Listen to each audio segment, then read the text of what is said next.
आज गुरुवार दिन सकाळ 11टारे भटली ब्लॉक सभागृह में भटली ब्लॉक स्तरीय पीडीआई तालीम शिविर अनुष्ठित हो जाइछि। एथिरे भटली बीडीओ विक्टर सोरेन योगदान करी एहार उद्देश्य ज्ञापन प्रदान करथिले।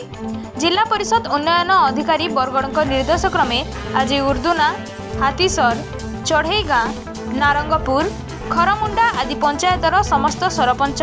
समस्त अंगनवाड़ी कर्मी, समस्त आशाकर्मी, संपृक्त ग्राम पंचायतर कार्यनिर्वाही अधिकारी, संपृक्त ग्राम पंचायतर जीआरएस, शिक्षकगण,